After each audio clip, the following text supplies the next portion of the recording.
Hello students. इस video में आपका जो 17 पैप को जो पेपर हुआ था उसका मैथ्स का सेक्शन डिस्कस करें। ठीक है, तो आपके 15 क्वेश्चंस थे टोटल।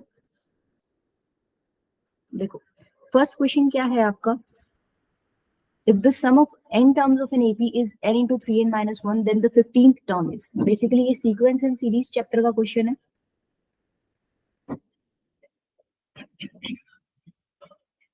ठीक है, अब ये एपी का ही क्वेश्चन है बेसिकली। ये तो आप 10th क्लास में भी पढ़ के आए हो, तो अगर उतनी नॉलेज भी थी तो आप उसको कर सकते थे अटेम्प्ट। क्या कह रहा है, sum of n terms of N AP is this. इसका मतलब Sn आपको गिवन है, n इंटू में 3n माइनस 1। ठीक है, आपसे पूछ रहा है 15th टर्म बताओ। तो देखो, किसी भी एपी में अगर आपको nth टर्म लिखनी होती है तो nth टर्म का आप लोगों ने फॉर्मूला पढ़ा होगा। nth टर्म किसके इक्वल होती है, a plus n minus 1 into में d। ठीक है, तो बेसिकली यहाँ 15th टर्म की बात हो रही है। 15th टर्म मतलब a प्लस 15 माइनस 1 इंटू में d। ये हो गया a प्लस 14d। अब आपको a प्लस 14d निकालना है। इसका मतलब आपको फर्स्ट टर्म चाहिए और आपको कॉमन डिफरेंस चाहिए। अगर आपको ये दोनों चीजें मिल गई तो आप इसमें पुट करके अपनी 15th टर्म निकाल सकते हो। देखो, जब भी कोई ऐसा सवाल होता है तो आप बेसिकली क्या करते हो, n की वैल्यूज पुट कर लो। अगर तुम n की वैल्यू 1 पुट करोगे, n इज इक्वल्स टू 1, तो s1 क्या आ जाएगा, 1 इंटू में 3 माइनस 1। ये कितना आ गया, बेसिकली 2। S1 का मतलब क्या है, Sn का मतलब था सम ऑफ n टर्म्स। S1 का मतलब क्या है, sum of one term. Sum of one term basically उस टर्म की ही बात कर रहा है। तो ये बेसिकली किसके इक्वल है, आपका फर्स्ट टर्म के ही इक्वल आता है। ठीक है, नेक्स्ट क्या है, अगर n की वैल्यू आप 2 पुट करते हो तो S2 किसके इक्वल आएगा, 2 इंटू में 3 into 2 minus 1, that is 2 into में 6 माइनस 1 मतलब 5, 5 टू 10। अच्छा, ये आ गया आपका सम ऑफ टू टर्म्स। ये था सम ऑफ वन टर्म। अगर दो टर्म्स के सम में से मैं पहली टर्म को माइनस कर दूंगी तो मुझे क्या मिलता है, सेकंड टर्म मिल जाएगी। ये कुछ सिंपल ऐसे ही, अगर आप मान लो किसी एग्जांपल से समझोगे, ये मान लो 4 और 6 है, ये फर्स्ट टर्म है, ये सेकंड टर्म है। तो यहाँ पर सम ऑफ फर्स्ट टर्म पूछेंगे तो फर्स्ट टर्म के ही इक्वल आएगा। सम ऑफ टू टर्म्स पूछेंगे तो 4 प्लस 6 क्या करोगे आप, 10। ठीक है, अब मैं अगर S2 में से S1 माइनस कर दूं तो कितना बनेगा, 10 माइनस 4 दैट इज 6। तो मुझे सेकंड टर्म मिल रही है। सेम लॉजिक है यहाँ पर भी।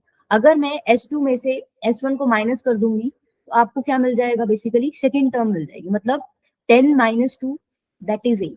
तो कोई एपी है जिसकी फर्स्ट टर्म आपको पता चल गई कितनी है, 2। सेकंड टर्म आपको पता चल गई 8 है। आगे अब हमें कुछ लिखने की जरूरत ही नहीं, यहीं से हमें आइडिया लग जाएगा। ए की वैल्यू 2 है, कॉमन डिफरेंस आपका क्या है, 8 माइनस 2 दैट इज 6। तो यहाँ पर आप ये चीज पुट कर दो। हमें दो ही वैल्यूज चाहिए थी, एक ए की और एक डी की। ए कितना है आपका 2, डी कितना है आपका 6, मतलब 14 इंटू 6। ये कितना हो जाएगा, 2 प्लस 84 दैट इज 86। तो इस एपी में जो 15 टर्म थी बेसिकली आपकी, वो किसके इक्वल थी, 86 के इक्वल। ठीक है, ऑप्शन कौन सा करेक्ट हो जाएगा आपका, ए ऑप्शन। नेक्स्ट क्वेश्चन क्या है, नेक्स्ट क्वेश्चन भी आपका सीक्वेंस एंड सीरीज चैप्टर का ही है और सेम ही कॉन्सेप्ट लगेगा इसमें भी। The sum of n terms of N AP is this. आपको इसमें भी Sn दे रखा है, n इंटू में n प्लस 3। बस सवाल थोड़ा चेंज कर दिया। लास्ट क्वेश्चन में जो भी पीछे हमने क्वेश्चन किया था उसके अंदर हमने कॉमन डिफरेंस भी निकाला था। कॉमन डिफरेंस निकालने के बाद ही हमने 15th टर्म निकाली थी। इस बार एक स्टेप कम कर दिया, इसमें सिर्फ कॉमन डिफरेंस निकालना है। तो वही प्रोसीजर करोगे आप, n की वैल्यू 1 डालो, S1 कितना आ जाएगा, 1 इंटू में 1 प्लस 3 दैट इज 4। अगर n की वैल्यू 2 डालोगे तो S2 कितना आ जाएगा, मतलब सम ऑफ टू टर्म्स, 2 इंटू में 2 प्लस 3, ये कितना आ जाएगा आपका 10। अगर मेरे को सेकंड टर्म निकालनी है तो क्या करूंगी मैं, S2 माइनस S1 कर दो तो कितना हो जाएगा, 10 माइनस 4 दैट इज 6। तो एपी बेसिकली क्या बन गई आपकी, फर्स्ट टर्म तो आपकी कितनी है 4, सेकंड टर्म आपकी कितनी है 6। इस तरीके का आपको क्या बन गया, सीक्वेंस बन गया। तो यहाँ पर ए की वैल्यू कितनी है, फर्स्ट टर्म की वैल्यू है 4, कॉमन डिफरेंस कितना है, डायरेक्टली आप निकाल सकते हो यहाँ से। कॉमन डिफरेंस कितना हो जाएगा आपका, 6 माइनस 4 दैट इज 2। ठीक है, यही उसने पूछा था आपसे, कॉमन डिफरेंस की वैल्यू कितनी हो जाएगी आपकी 2। ठीक है, तो ये दोनों क्वेश्चन बिल्कुल सिमिलर है। जो पहले वाला क्वेश्चन क्या था उसमें एक स्टेप और आगे समझ लो कि अगर मान लो आपने कॉमन डिफरेंस निकाल लिया, एक ही वैल्यू निकाल ली, तो एक टर्म निकालने को बोल रहा है, ठीक है। इस क्वेश्चन में आपको सिर्फ कॉमन डिफरेंस निकालना था, ठीक है। नेक्स्ट क्वेश्चन देखो, नेक्स्ट क्वेश्चन भी आपका basically sequence and series chapter से ही है, और ये बिल्कुल बेसिक एपी की एक प्रॉपर्टी होती है, उसको उसके ऊपर बेस्ड है। अच्छा, अगर 3 नंबर्स एपी में हैं तो एपी में बेसिकली आप यही बोलते हो कॉमन डिफरेंस जो होता है आपका वो सेम होता है। कॉमन डिफरेंस कैसे निकालते हो? Second term minus first term करोगे तो बी माइनस ए आएगा, third term minus second term करोगे तो सी माइनस बी आएगा। तो बेसिकली आप बोलते हो कि डिफरेंस सेम आना चाहिए, तभी आपका एपी बनता है। यहाँ से एक रिजल्ट आप निकाल सकते हो, भाई बी को लेफ्ट हैंड साइड से भेज दो, तो 2b इज इक्वल टू क्या आ जाएगा, सी प्लस ए। अब डायरेक्टली देखो, ये तो हमने एपी का अंडरस्टैंडिंग उस हिसाब से कर लिया। अब डायरेक्टली मान लो आपको ऐसे बोल दिया जाए कि 3 नंबर्स हैं, तो आपके डायरेक्टली दिमाग में चमक जाना चाहिए कि बीच वाले नंबर का ट्वाइस क्या होता है, उसके आजू बाजू जो 2 नंबर हैं उनके सम के इक्वल होता है। तो सिमिलरली यही कॉन्सेप्ट यहाँ पर यूज होगा। अगर आपको 3 नंबर्स एपी में दे रखे हैं, ये 3 नंबर्स एपी में है, इसका मतलब बीच वाले का ट्वाइस किसके इक्वल आएगा, इन दोनों के सम के इक्वल, a प्लस 3a। यहां से अगर आप इसको सॉल्व करोगे तो 2 into a minus two is equals to 4a के इक्वल आ जाएगा। ये आपका कैंसिल हो जाएगा, a माइनस टू की वैल्यू 2a के इक्वल आ गई, तो यहाँ से a की वैल्यू बेसिकली कितनी आ गई आपकी, -2। ठीक है, क्वेश्चन में आपसे यही पूछा था। तो बेसिकली यहाँ पर एक एपी की प्रॉपर्टी यूज हुई है कि अगर 3 नंबर्स आपके एपी में हैं तो मिडिल वाले का ट्वाइस उसके आजू बाजू जो 2 नंबर्स हैं उसके सम के इक्वल होता है, ठीक है। नेक्स्ट देखो, नेक्स्ट क्वेश्चन बेसिकली आपका कॉम्प्लेक्स नंबर चैप्टर से है।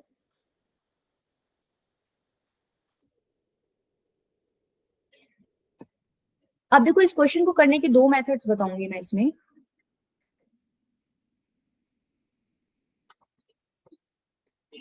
मेथड 1 आपका क्या कह रहा है, मेथड 1 के लिए आपको एक चीज पता होनी चाहिए क्या, अगर mod z is equals to 1 है, एक प्रॉपर्टी है, हम इसको प्रूव भी करके देखेंगे।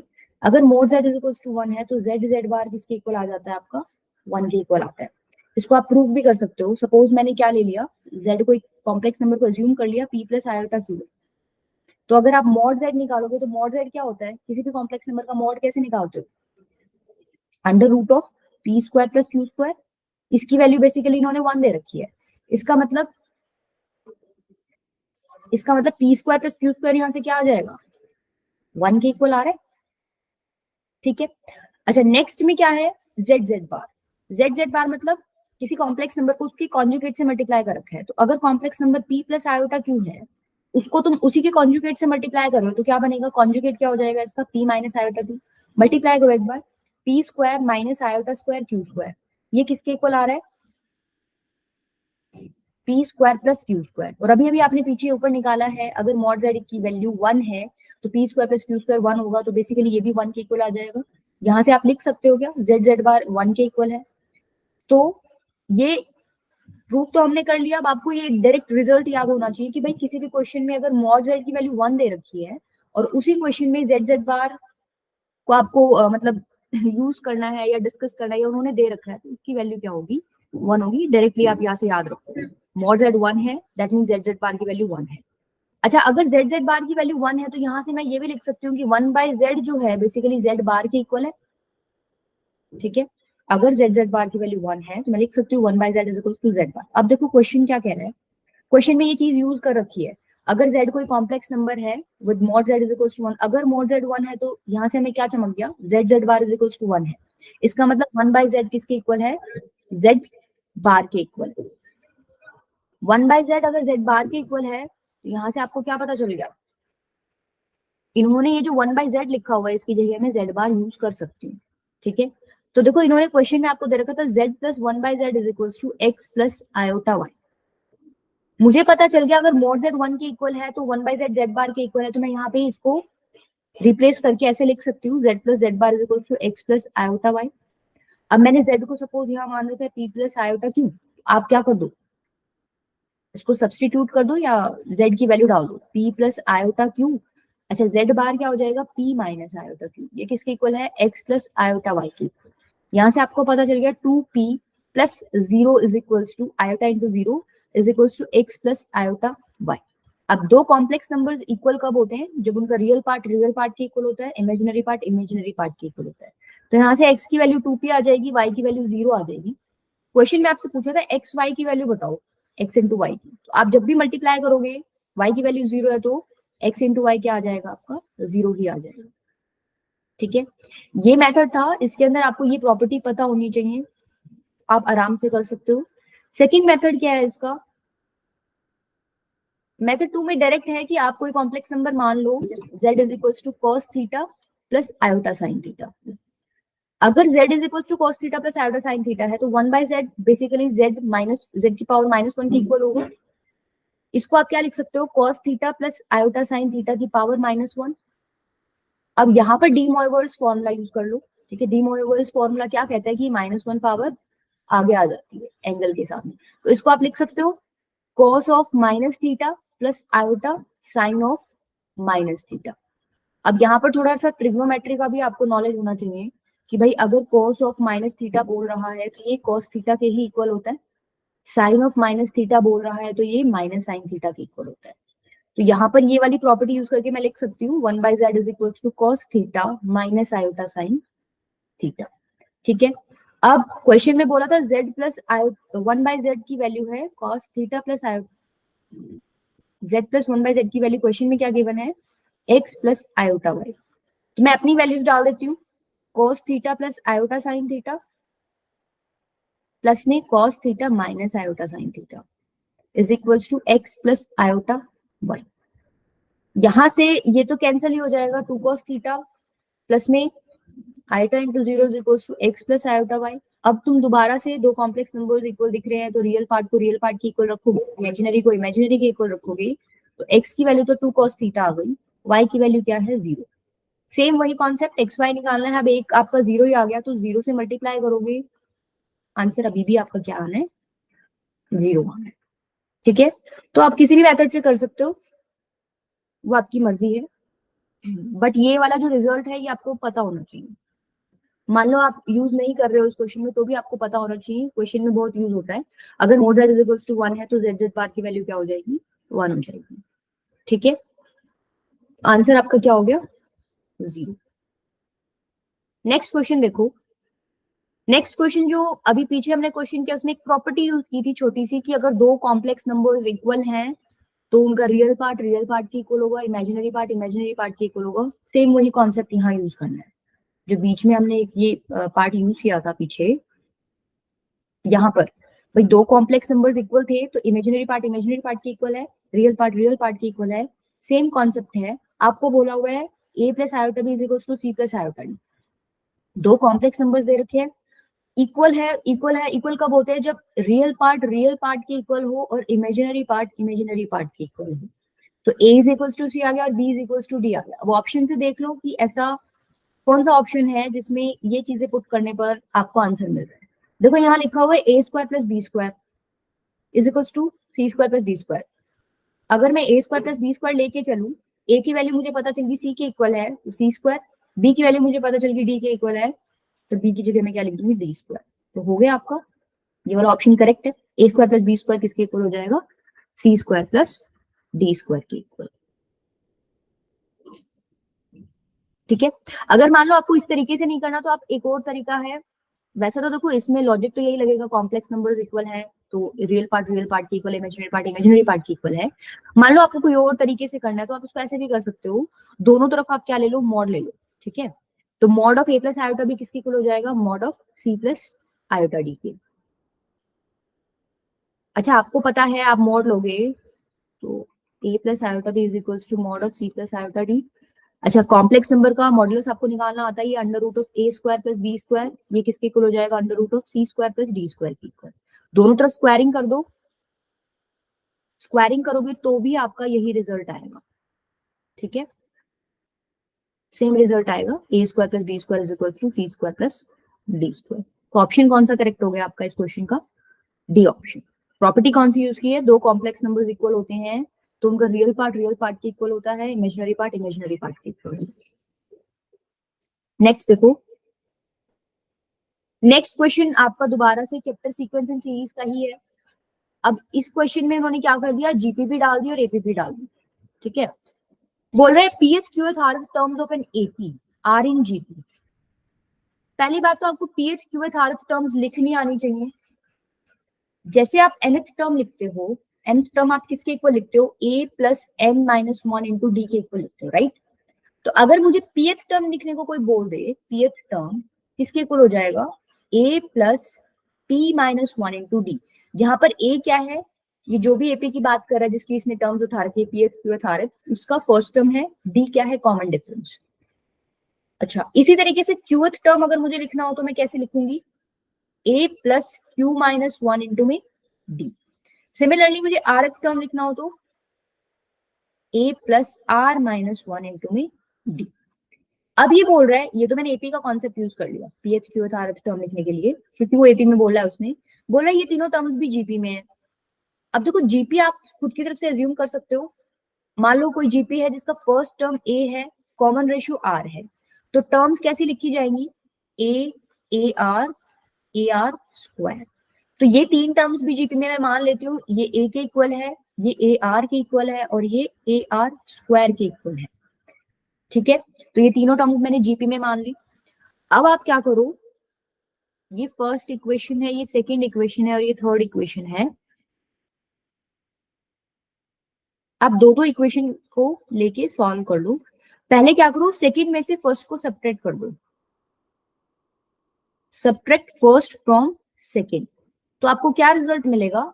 देखो सेकंड में से फर्स्ट को सब्ट्रैक्ट करोगे तो ए से ए तो कट जाएगा, सपोज हम इसको लिख ही लेते हैं, a plus Q minus one into D is equals to A R. इसमें से आप सब्ट्रैक्ट कर रहे हो a plus P minus one into D is equals to A. ठीक है, सब्ट्रैक्ट करते हो तो साइन चेंज होता है, ये कट गया आपका, यहां से क्या बचा, q minus one minus P plus one into D, D common ले लिया मैंने। यहाँ पे आप माइनस करोगे तो क्या बनेगा, ए आर माइनस ए। ठीक है, ये कट गया आपका, तो यहां से बना q माइनस पी इंटू में d is equals to a common ले लो, अंदर बच गया r माइनस वन। अब आपको सवाल में कॉमन रेशियो निकालना है, मतलब आपको इसकी वैल्यू निकालनी है, कैपिटल R की वैल्यू। ठीक है, तो आप बेसिकली दो इक्वेशंस बना लो R में, उनको सॉल्व करने से R मिल जाएगा। देखो सेकंड कैसे बनाओगे, एक में तो आपने फर्स्ट को सेकंड से सब्ट्रैक्ट कर दिया, दूसरे में आप क्या करो, सब्ट्रैक्ट सेकंड फ्रॉम थर्ड, तो a plus r minus one into D is equals to A r square, ये आपकी थर्ड इक्वेशन है। सेकंड आपकी क्या है, a plus Q minus one into में D is equals to A R. इनको आप क्या कर दो, सब्ट्रैक्ट कर दो, minus minus minus sign change हो जाएगा, तो यहाँ पर भी a तो कट ही गया, अंदर क्या बचेगा, r minus one minus q plus one into D is equals to A r square minus a r. देखो ये भी आपका कट गया, यहाँ से बचा r माइनस क्यू इंटू में d is equals to A R common आ रहा है, अंदर बच गया r माइनस वन। अब देखो ये सपोज फोर्थ इक्वेशन है, ये आपकी फिफ्थ इक्वेशन है। अब फोर्थ और फिफ्थ से थोड़ा सा दिमाग लगाओ कि r की वैल्यू कैसे निकल सकती है। अगर मैं इन दोनों को डिवाइड कर देती हूँ, डिवाइड फोर्थ एंड फिफ्थ, आपको क्या मिलेगा, देखो q माइनस पी इंटू डी, लेफ्ट हैंड साइड से डिवाइड होगी, राइट हैंड साइड से, तो ये हो जाएगा r माइनस क्यू इंटू में d is equals to a into में r माइनस वन अपॉन में ए आर इंटू में r माइनस वन। ठीक है, यहां से जो कट रहा है उसको काट दो, d से d गया, r माइनस वन से r माइनस वन गया, a से a चला गया, तो देखो आपका आंसर क्या आया, q minus p upon r minus q is equals to one by r। आपको r की वैल्यू चाहिए, r की वैल्यू क्या हो जाएगी, उल्टा कर दो, r माइनस क्यू अपॉन में q माइनस p। अब देखो ऑप्शन देखो, ऐसा कोई मैच ही नहीं कर रहा, पर अपना आंसर ठीक है। बेसिकली उन्होंने क्या कर रखा है, ऊपर से माइनस कॉमन ले लो, नीचे से भी माइनस कॉमन ले लो, तो क्या बनेगा, q माइनस आर अपॉन में p माइनस क्यू। ऑप्शन कौन सा करेक्ट हो गया आपका, बी ऑप्शन। ठीक है, तो कॉमन रेशियो आपका क्या हो जाएगा, q माइनस आर अपॉन में p माइनस क्यू। अब इस क्वेश्चन में जो इंपॉर्टेंट स्टेप था वो क्या था, आपको पहले ये pth qth rth term AP में है तो लिखनी आनी चाहिए कि एपी में टर्म्स कैसे लिखते हो। तो उसके लिए कॉन्सेप्ट है, आपको nth टर्म लिखनी आती है, nth टर्म होती है a plus n minus one into d, तो pth क्या हो जाएगी, a plus P minus one into d, qth क्या हो जाएगी, a plus Q minus one into d, और rth आपकी क्या हो जाएगी, a plus r minus one into d. फिर इसने बोला था ये तीनों टर्म्स जीपी में है, तो जीपी में कभी भी आपको स्टैंडर्ड जीपी माननी होती है तो आप ऐसे ही मानते हो ए आर स्क्वायर, इस तरीके से, ठीक है, जिसका फर्स्ट टर्म मैंने ए ले लिया, कॉमन रेशियो आर ले लिया, तो ये तीन टर्म्स मैंने ए आर स्क्वायर की इक्वल लिख दी। उसके बाद मैंने क्या किया, दो दो इक्वेशंस को पकड़ के सब्ट्रैक्ट कर दिया और फिर लास्ट में दोनों को डिवाइड कर दिया, वहां से मेरे पास क्या आ गया, आर की वैल्यू है, ठीक है। ये आपका 36 क्वेश्चन था। 37 क्वेश्चन आपका क्या कह रहा है, ये भी आपका सीक्वेंस एंड सीरीज का ही है। If log a to the base x, a की power x by 2 and log x to the base b are in gp, then x is equals to। अब देखो इसमें कॉन्सेप्ट जीपी का ही है, बस थोड़ा सा इन्होंने क्वेश्चन कैसे चेंज कर दिया, लॉग और इंट्रोड्यूस कर दिया इसमें, ठीक है। तो थोड़ा बहुत आपको लॉग की प्रॉपर्टीज पता होनी चाहिए, अदरवाइज क्वेश्चन नहीं होगा सॉल्व। अगर लॉग सॉल्व करना नहीं आता, आपको लॉग की प्रॉपर्टीज नहीं पता है, तो क्वेश्चन में गड़बड़ है, मतलब आपसे सॉल्व नहीं होगा। देखो क्वेश्चन क्या कह रहे हैं, जीपी में है, पहली बात तो जीपी का कॉन्सेप्ट लगा दो। अगर जीपी में है तीन नंबर्स, अगर देखो एबीसी एपी में होते हैं तो हम क्या कहते हैं, बीच वाले का ट्वाइस ए प्लस सी के इक्वल है। लेकिन अगर एबीसी एपी में सॉरी जीपी में है, ये था एपी में थे जब, अगर ये जीपी में दे रखा है आपको, जीपी का मतलब क्या होता है, कॉमन रेशियो सेम होता है, that means first term second term को फर्स्ट से डिवाइड करो, ये जो रेशियो आएगा ये थर्ड टर्म को सेकंड से डिवाइड करोगे तो सेम आना चाहिए, तभी ये तीनों नंबर आपके किस में होते हैं, जीपी में होते हैं। तो यहाँ से आप निकाल सकते हो result, B square is equals to A C. तो कल को कोई आपसे पूछ ले भाई तीन नंबर्स अगर जीपी में है, तो जीपी की एक प्रॉपर्टी होती है कि बीच वाले का स्क्वायर जो है आजू बाजू के प्रोडक्ट के इक्वल होता है, ठीक है। और एपी में क्या होता था, बीच वाले का ट्वाइस ए प्लस सी के इक्वल होता था। तो अगर तीन नंबर्स आपको जीपी में दे रखे हैं तो आप लिख सकते हो क्या, मिडल वाले का स्क्वायर मतलब ए की पावर एक्स बाय 2 का स्क्वायर इज इक्वल्स टू इन दोनों के प्रोडक्ट के इक्वल। तो ये हो जाएगा log a to the base x into में log x to the base b। अब तो सिंप्लीफाई करना है बस, ठीक है। देखो x बाय 2 की पावर a की पावर x बाय 2 की पावर 2 है, तो 2 से 2 तो कट जाएगा यहाँ से, तो सिर्फ a की पावर x ही बचेगा। यहाँ पे आप इसको ऐसे लिख सकते हो क्या, एक प्रॉपर्टी होती है log a to the base b की, क्या, इसको आप ऐसे लिखते हो log a upon log b। तो अगर मैं ये यहाँ यूज करूं तो क्या हो जाएगा, log a upon log x into में यहाँ यूज करूंगी तो log x अपॉन में log b। ये तो गया आपका, कैंसिल हो गया, a की पावर x की वैल्यू किसके इक्वल आ गई, log a अपॉन में log b, ठीक है। अच्छा इसको अभी हम यहाँ से यहाँ गए थे, अभी हम रिवर्स चल पड़े, log a by log b को मैं लिख सकती हूँ log a to the base b। तो a की पावर x की वैल्यू किसके इक्वल आ गई, log a to the base b। आपको x की वैल्यू निकालनी है, x की वैल्यू निकालने के लिए क्या करोगे, log ले लो दोनों तरफ। अब log में भी तुमको ध्यान होना चाहिए, ये इंपॉर्टेंट है कि कौन से बेस का log लेना है। अब इस तरीके के बेस का log लो कि आपको यहाँ पे सिर्फ x मिले, तो ऑब्वियस सी बात है आप दोनों तरफ log कौन से बेस का लोगे, बेस a का। तो जब तुम log लोगे दोनों तरफ, ये ऐसे बन जाएगा log a, ठीक है। अब यहाँ पर भी एक log की प्रॉपर्टी आपकी यूज होगी, क्या, log a to the base a की वैल्यू 1 होती है, ठीक है। तो यहाँ पर अच्छा एक प्रॉपर्टी और भी यूज हो रही है, यहाँ पर प्रॉपर्टी आपकी क्या है, अगर आपको ऐसे दे रखा है log b की power m to the base a, basically ये पावर क्या हो जाती है आपकी, आगे आ जाती है m log b to the base a। और अगर ये पावर आपकी a के ऊपर होती ना तो ये उल्टा होके आगे आती, मतलब अगर a की पावर m होता तो वो आगे आ जाती, लेकिन 1/m होके आगे आती, ठीक है। तो ये प्रॉपर्टी यहाँ यूज करो, x आगे आ जाएगा तो ये बनेगा x log a to the base a, और ये राइट वाला पोर्शन आपका सेम ही रहने दो। अब ये वाली प्रॉपर्टी यहाँ यूज कर सकती हूँ, log a to the base a की वैल्यू 1 होती है, तो यहाँ से तो ये मेरे को 1 ही मिलेगा, अल्टीमेटली बच क्या गया x log बेस a है आपका, ठीक है, log a to the base e। तो x की वैल्यू आपकी आई, आप चेक कर लो कौन से ऑप्शन में ये वैल्यू मिल रही है आपको, पहला ही ऑप्शन दिख रहा है, ये ऑप्शन सेम है, ठीक है। तो बेसिकली इस क्वेश्चन में आपको एक तो ये प्रॉपर्टी पता होनी चाहिए थी, अगर तीन नंबर्स आपको जीपी में दे रखे हैं तो मिडल वाले का स्क्वायर इन दोनों के प्रोडक्ट के इक्वल होता है। तीन आपको प्रॉपर्टीज पता होनी चाहिए थी लॉग की, कि आप लॉग को ऐसे लिख सकते हो log a to the base b basically किसके इक्वल होता है, log a upon log b। अच्छा ये डायरेक्ट यूज हो रहा है तो आपको रिवर्स में भी यूज करना आना चाहिए, भाई कल को आपको ऐसा कहीं दिख गया log a upon log b, तो आप उसको रिवर्स डायरेक्शन में यूज कर सको। सेकेंड प्रॉपर्टी आपने क्या यूज की थी, log A to the base A क्या होता है, 1 के इक्वल होता है, ठीक है। और थर्ड प्रॉपर्टी आपने क्या यूज की है, अगर आर्ग्यूमेंट, इसको आर्ग्यूमेंट बोलते हो, इसकी पावर m है तो पावर बेसिकली क्या हो जाती है, आगे आ जाती है। और कल को कोई बेस में तुमको पावर दे दे तो बेस वाली पावर कैसे आगे करोगे, रेसिप्रोकल करके आगे करोगे, ठीक है। तो ये 4 प्रॉपर्टीज इसमें इंपॉर्टेंट है, ये आपको ध्यान होनी चाहिए।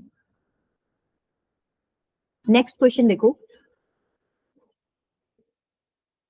नेक्स्ट क्वेश्चन कह रहा है fifth term of the sequence this, इसकी फिफ्थ टर्म बतानी है। अगर मुझे पता चल जाए ये एपी या जीपीए कुछ बन रहा है तो मैं अपनी फिफ्थ टर्म आराम से बता सकती हूँ। देखो इसको देखने से क्या लग रहा है कि ये क्या होगा, एपी तो मुझे कैसे भी नहीं लग रहा है ये, जीपी जीपी देख लेते हैं, ठीक है। जीपी के लिए आप एक बार कॉमन रेशियो चेक कर लो। कॉमन रेशियो कैसे चेक करोगे, सेकेंड टर्म को फर्स्ट टर्म से डिवाइड करो, तो 1/3 अंडर रूट ऑफ 20/3 अपॉन में 10/9, तो ये कितना आ जाएगा आपका 1/3। अच्छा, अंडर रूट ऑफ 20 को मैं लिख सकती हूँ 2√5 अपॉन में √3 इंटू में 9/10, ये ऊपर जाएगा तो रेसिप्रोकल हो जाएगा। अब जो कट रहा है उसको काट दो, ये कट गया, यहाँ 3 बचेगा, ये भी कट गया, आपका 5 बचेगा। तो अल्टीमेटली आपका बच गया 3√5 अपॉन में √3 इंटू 5। अब इसको थोड़ा सा सिंप्लीफाई कर लो, 3√5 को मैं लिख सकती हूँ क्या, √3 इंटू √3 इंटू √5 अपॉन में ये √3 नीचे ही रहने दो, 5 को भी मैं लिख सकती हूँ √5 इंटू √5। तो जो कट रहा है उसको काट दो, √3 से √3 गया, √5 से √5 गया, अल्टीमेटली √3 अपॉन में √5 बच गया। यहाँ से मेरे को क्या मिला है, √3/5। ये मेरा कॉमन रेशियो, ये मेरा रेशियो आया जो मैंने सेकंड टर्म को फर्स्ट से डिवाइड किया है। अगर मेरा थर्ड टर्म को सेकंड टर्म से डिवाइड करने के बाद भी रेशियो सेम आ रहा है तो मैं बोल दूंगी ये सीक्वेंस जीपी में है। आप थर्ड को सेकंड से डिवाइड करो, 2/3 अपॉन में 1/3 √20/3, ये क्या हो जाएगा आपका 2/3 इंटू में, देखो रेसिप्रोकल हो जाएगा 3√3 अपॉन में 2√5, मैंने √20 को डायरेक्टली लिख दिया 2√5। 3 से 3 कट गया आपका, 2 से 2 चला गया, तो ये हो गया √3 अपॉन में √5, ये बेसिकली √3/5 के इक्वल है। यहाँ से भी मुझे रेशियो सेम मिल रहा है, दैट मीन्स ये सीक्वेंस किसमें है, जीपी में है। अगर ये सीक्वेंस जीपी में है तो देखो जीपी में जब होता है तो nth टर्म आप कैसे लिखते हो, ए आर की पावर n-1, जहां आर आपका कॉमन रेशियो है, ए आपकी क्या है, फर्स्ट टर्म। तो अगर उसने आपसे फिफ्थ टर्म पूछा है तो n की जगह आप क्या डाल दो, 5 डाल दो। ए की वैल्यू क्या है, फर्स्ट टर्म क्या है सीक्वेंस की, 10/9 क्वेश्चन में आपको गिवन है।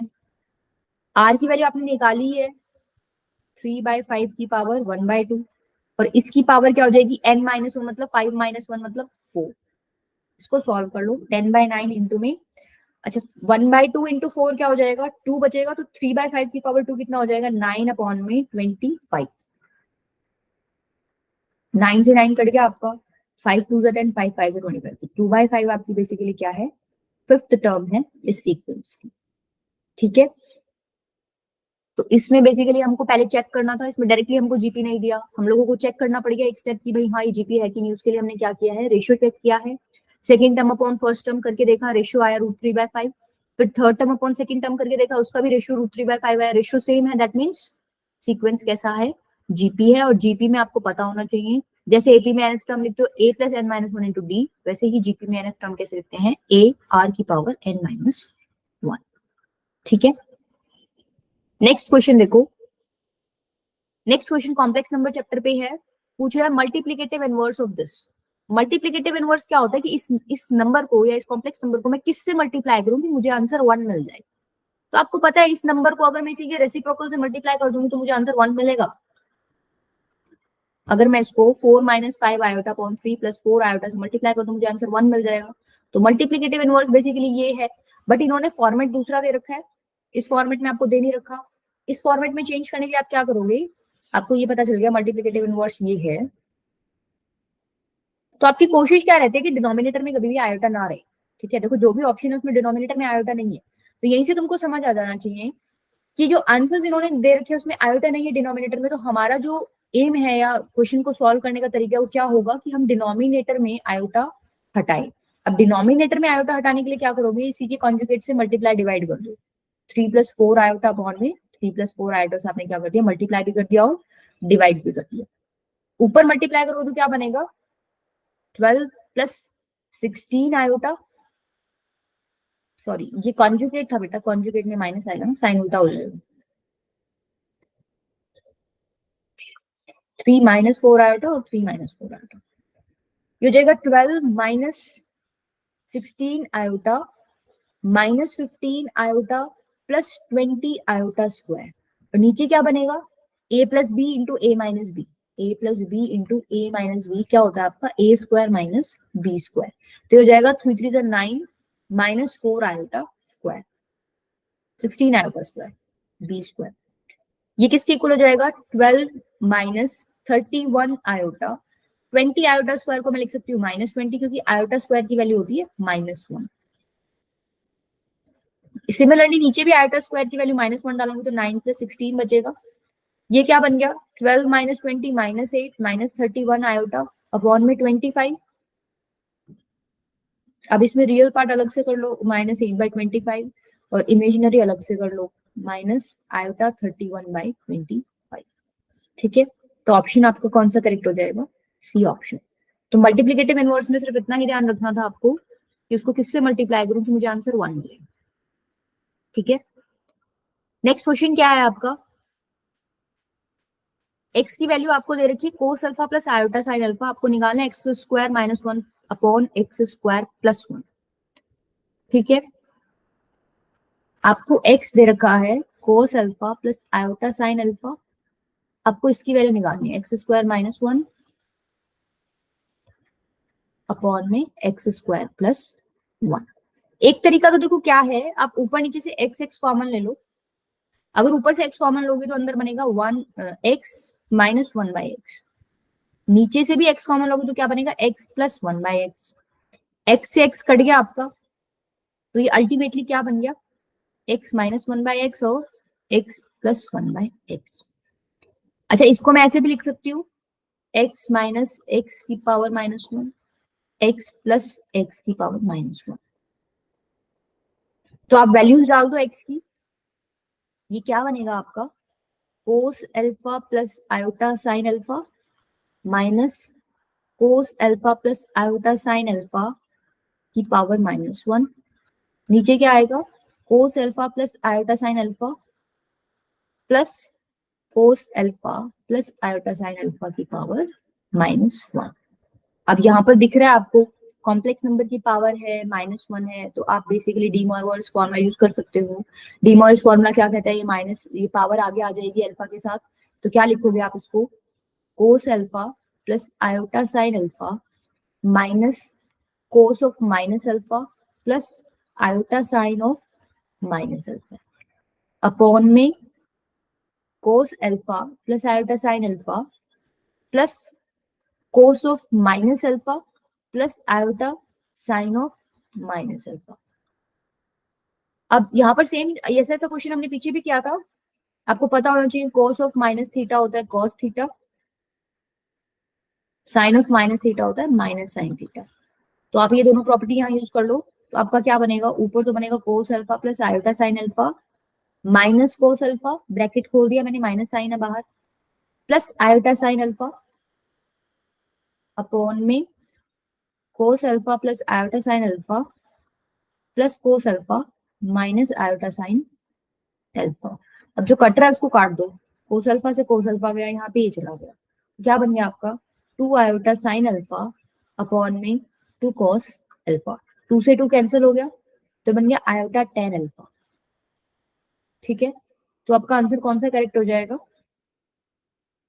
सी ऑप्शन करेक्ट हो गया। क्लियर है, जिसमें आपको डी मॉर्गन्स का थोड़ा पता होना चाहिए था, मतलब कि अगर पावर दे रखी है तो आप उसको कैसे आगे एंगल के साथ ले आते हो। दूसरी चीज आपको ये पता होनी चाहिए थी कि cos of minus theta cos theta होता है, sine of minus theta minus sine theta होता है। ऑप्शन कौन सा करेक्ट हो जाएगा iota tangent alpha. Next question देखो, नेक्स्ट क्वेश्चन है the value of this is equivalent to. ठीक है, कहना क्या चाह रहा है कि आप इसकी वैल्यू निकालो और फिर ऑप्शन से चेक करो कि कौन सा ऑप्शन आपको सेम वैल्यू दे रहा है। तो देखो ऐसे क्वेश्चंस में क्या करो, z को मान लो, कोई मान लो तुमने z मान लिया x प्लस आयोटा वाई, कोई कॉम्प्लेक्स नंबर पुट कर दो एक बार, तो x plus iota Y plus 3 into x plus iota y का कॉन्जुगेट, कॉन्जुगेट का साइन होता है ये सिंबल, प्लस 3, ये मैंने इसके अंदर वैल्यूज पुट कर दी जेड की। अब आप क्या करो, एक बार तो कॉन्जुगेट देख लो क्या हो रहा है उसका, चेंज कर लो उसको, x plus iota Y plus 3, x minus iota Y plus 3। इसको मैं ऐसे भी लिख सकती हूँ, इन दोनों का पेयर ले लेती हूँ, x plus 3 plus iota y, x plus 3 minus iota y. अब ये कुछ इस तरीके का फॉर्मेट बन गया, a plus b, a minus b, तो ये क्या हो जाएगा, a square minus b square. ये बेसिकली क्या हो गया, एक्स प्लस 3 का स्क्वायर, आयोटा स्क्वायर की आप वैल्यू डाल सकते हो -1, माइनस माइनस प्लस हो जाएगा, तो ये बनेगा प्लस का स्क्वायर। ठीक है, तो यहां से तो मुझे बेसिकली ये वैल्यू मिली है। अब आप ऑप्शन से चेक करो कि ऐसा कौन सा ऑप्शन है जो आपको सेम वैल्यू देगा। देखो ये कुछ ऐसा नहीं लग रहा आपको कि कुछ इस तरीके का फॉर्मेट है कि एक कॉम्प्लेक्स नंबर रहा होगा भाई एक्स प्लस 3 प्लस में आयोटा वाई, उसका तुमने मॉड लिया होगा, कुछ ऐसी सी फीलिंग आ रही है, रियल पार्ट का स्क्वायर प्लस, और मोड का भी स्क्वायर किया होगा, मोड करोगे तो ऐसे आएगा एक्स प्लस 3 का स्क्वायर प्लस वाई स्क्वायर, इसका स्क्वायर कर लोगे तो एक्स प्लस 3 का स्क्वायर प्लस वाई स्क्वायर बनेगा। मतलब तुमको इस तरीके का कुछ फॉर्मेट मिलना चाहिए, ठीक है, उससे आंसर आपका सेम आ जाएगा। तो देखो कौन सा ऑप्शन है ऐसा, ए ऑप्शन चेक करते हैं।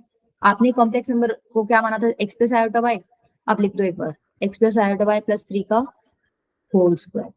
अच्छा मैं इसको, इसकी पेयरिंग कर लेती हूँ, x plus 3 plus iota y का होल स्क्वायर। अब ये बेसिकली एक कॉम्प्लेक्स नंबर है, अंदर रियल पार्ट ये है, इमेजिनरी पार्ट ये है, उसका मॉड ले रखा है, मॉडुलस निकाल रखा है, तो मॉडुलस निकालोगे तो क्या हो जाएगा, एक्स प्लस 3 का स्क्वायर प्लस वाई स्क्वायर, उसका अंडर रूट और उसका स्क्वायर कर रखा है, तो ये मुझे क्या आंसर देगा, एक्स प्लस 3 का स्क्वायर प्लस वाई स्क्वायर। इसका मतलब यहाँ से भी मुझे सेम आंसर मिल रहा है, और हमने जब सॉल्व किया था तो वहां से भी मुझे यही आंसर मिल रहा था, एक्स प्लस 3 का स्क्वायर प्लस वाई स्क्वायर। तो किसके इक्विवेलेंट हो गया ये, यही ऑप्शन आपका क्या हो गया, करेक्ट हो। ठीक है, तो इस क्वेश्चन में तो ऐसा कुछ दिमाग नहीं लगाया हमने, कॉम्प्लेक्स नंबर की वैल्यू ही पुट की थी, बस एज्यूम कर लिया था हमने भाई complex number x plus iota y है, उसके बाद जो उन्होंने दे रखा था हमने उसमें पुट करके थोड़ा सा सिंप्लीफाई कर लिया, यहाँ से मुझे पता चल गया ये वैल्यू आनी चाहिए मेरी ऑप्शन से, जब मैं चेक करूंगी पहला ही ऑप्शन मैंने उठाया, वहीं से मुझे पता चल गया, जब मैं उसको सॉल्व कर रही हूँ जेड की वैल्यू पुट करके मेरा सेम आंसर आ रहा है। तो आपका ऑप्शन कौन सा करेक्ट हो जाएगा, ए ऑप्शन। ठीक है, नेक्स्ट क्वेश्चन आपका क्या है, तो conjugate of the complex number this is, इसका कॉन्जुगेट निकालना है।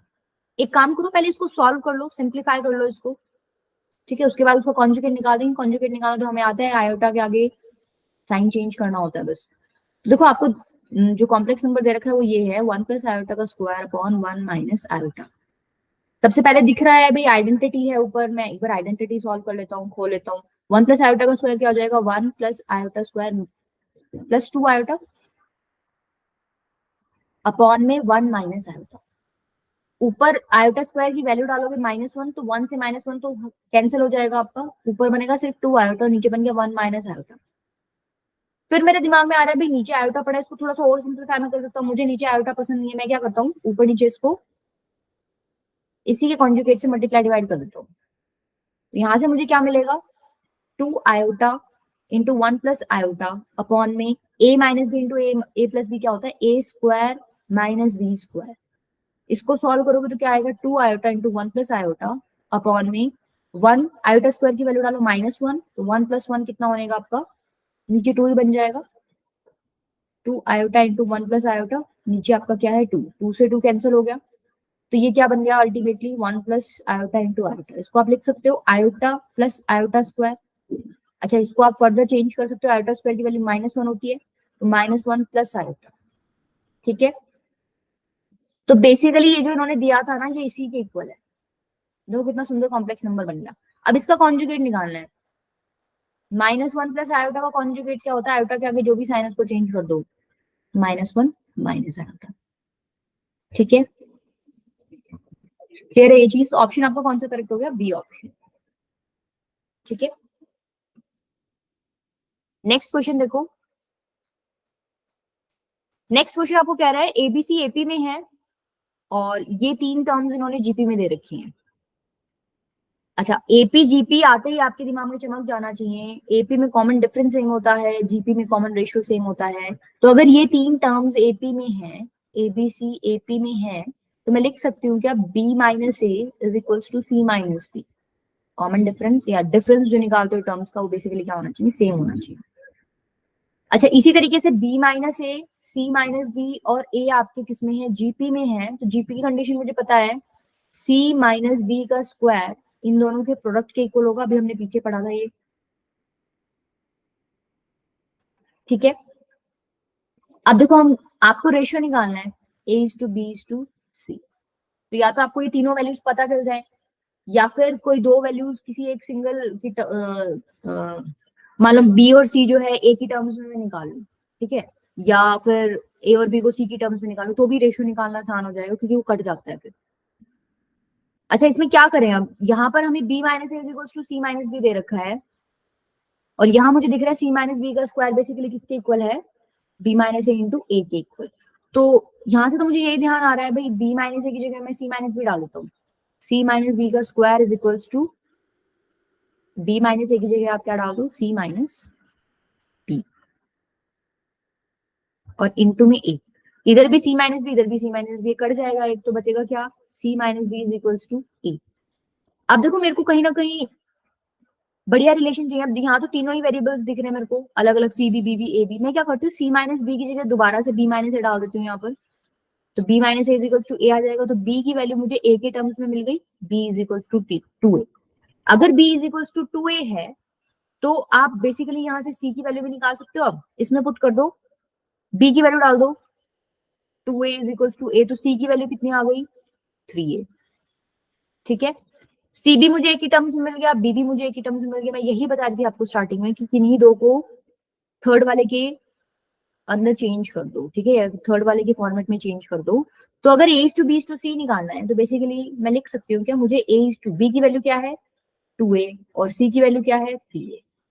ये वैल्यू निकालनी, और ये वैल्यू तुम सबको पता है, A is to two A is to three A क्या हो जाएगा, one is to two two to to, three है। तो आपका ऑप्शन कौन सा करेक्ट हो गया, फर्स्ट ऑप्शन। इसमें हमने बेसिक प्रॉपर्टी लगाई है, अगर एपी में दे रखी है तीन टर्म्स, तो बीच वाले का ट्वाइस आजू बाजू के। अच्छा, हमने इसमें डायरेक्टली वो वाली नहीं लगाई कि बीच वाले का ट्वाइस आजू बाजू के इक्वल होता है, वो तो इससे नेक्स्ट स्टेप आता है कि हम बी को उधर ले जाएंगे या फिर टू बी बन जाएगा। इसमें बेसिक ही चले हम एपी का, तो हमने सिंपल फंडा यूज किया है कि बी माइनस ए सी माइनस बी होना चाहिए। जीपी के अंदर हमने प्रॉपर्टी लगाई है कि मिडिल वाले का स्क्वायर आजू बाजू के प्रोडक्ट के इक्वल होगा, ठीक है। नेक्स्ट देखो, नेक्स्ट आपका क्या है, simplified form of this.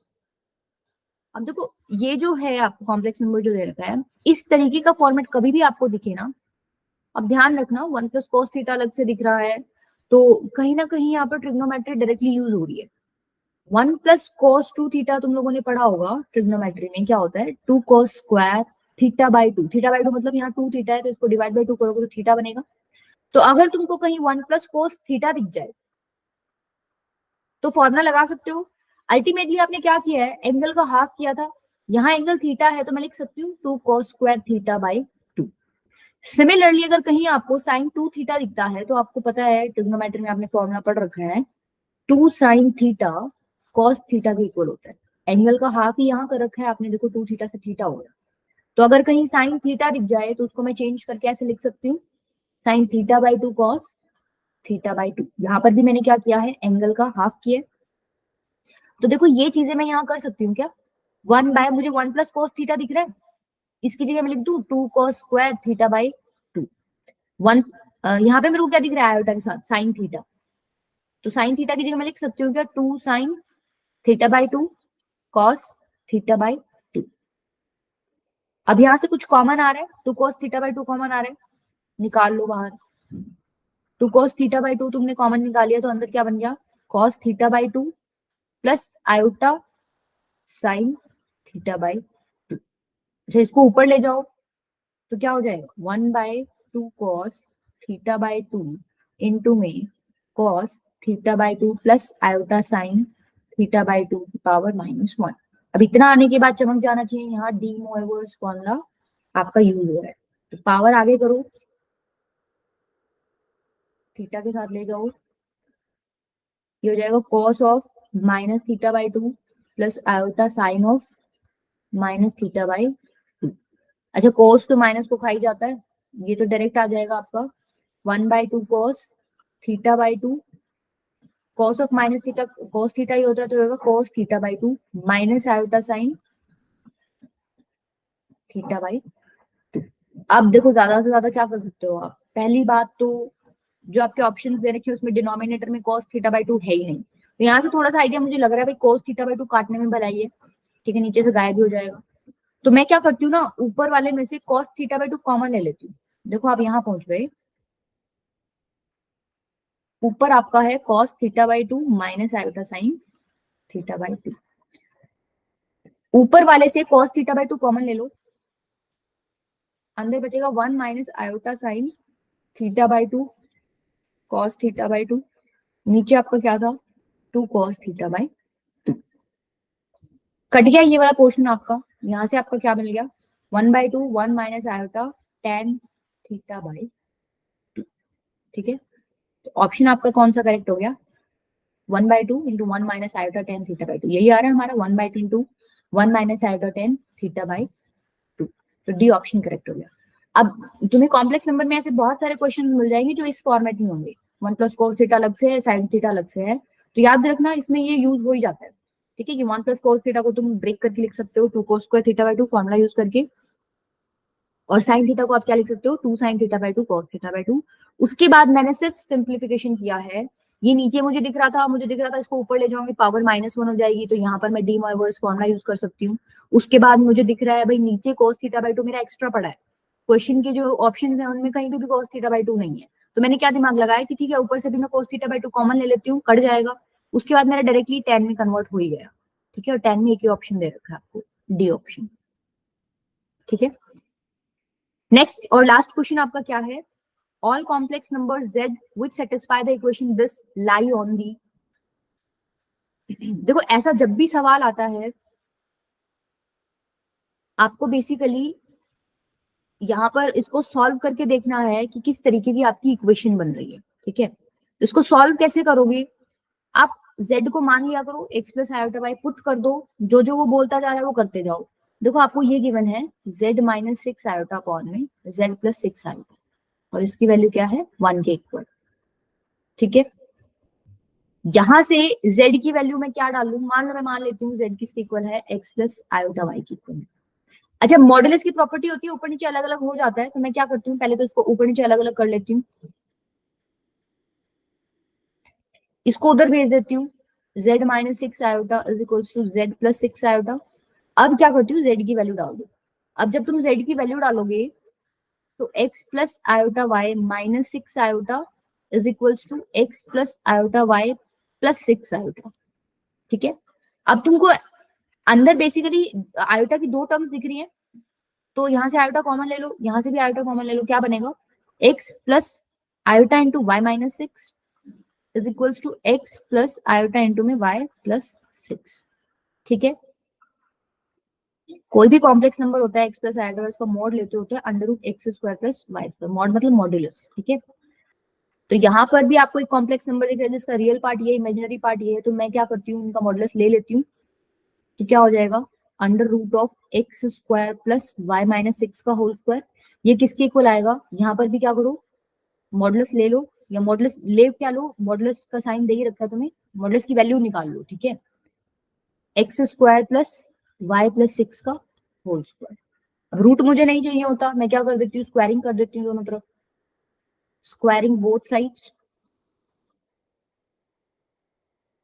Squaring करोगे तो क्या बनेगा x square plus y minus 6 का whole square is equal to x square plus y plus 6 का होल स्क्वायर, ये तो कट ही गया आपका, एक्स तो चला ही गया। अच्छा इसको ओपन करो, y square plus 36 minus 12y is equal to y square plus 36 plus 12y, ये भी कट गया आपका। इसको उधर ले जाओ, ये कितना होगा 24y इज इक्वल टू 0, तो यहाँ से मुझे मिल गया y इज इक्वल टू 0। इसको मैंने सिंप्लीफाई किया और मुझे क्या मिला y इज इक्वल टू 0। अब y इज इक्वल टू 0 किसकी इक्वेशन होती है, y is equal to 0 real axis या एक्स एक्सिस की इक्वेशन होती है, ठीक है। तो आंसर आपका क्या हो जाएगा ये सारे complex numbers basically real axis पर लाई कर रहे हैं, ठीक है, क्लियर है। तो ऐसा सवाल जब भी आए तो आप बेसिकली क्या करो, कॉम्प्लेक्स नंबर को मान लिया करो, कुछ भी जो जो उसने कंडीशन दे रखी है उसमें आप पुट करते जाओ, सॉल्व कर लो, सिंप्लीफाई कर लो, लास्ट में जाके अपने पास आप एक इक्वेशन बनेगी, उस हिसाब से हम चेक कर लेते हैं भाई ये स्ट्रेट लाइन की इक्वेशन है, ये रियल एक्सिस पे लाई कर रहा है, इमेजिनरी पे लाई कर रहा है, सर्कल की इक्वेशन है, ऐसे बहुत सारे क्वेश्चन होते हैं, ठीक है, क्लियर है। तो ये आपके 45 क्वेश्चंस थे कॉम्प्लेक्स नंबर और सीक्वेंस एंड सीरीज चैप्टर के। तो मेजर मेजर जो मैंने फॉर्मूले बताए आपको वो ध्यान होने चाहिए। आपने देखा है जैसे कॉम्प्लेक्स नंबर में क्वेश्चन आया हुआ है तो बेसिकली उसमें ट्रिग्नोमेट्री आपकी यूज हो रखी है, ठीक है। इसी तरीके से आपका एक क्वेश्चन हमने किया था सीक्वेंस एंड सीरीज में जिसमें लॉग इंट्रोड्यूस कर रखा है उन्होंने, तो क्वेश्चन मुश्किल नहीं था बट थोड़ा सा मिक्स कर दिया कॉन्सेप्ट्स को तो थोड़ा अच्छा लेवल बन जाता है क्वेश्चंस का। तो आपको ये सारी प्रॉपर्टीज ध्यान होनी चाहिए, उसके बाद आपको क्वेश्चन सॉल्विंग में प्रॉब्लम नहीं आएगी, ठीक है। ठीक है बेटा, फिर थैंक यू वेरी मच।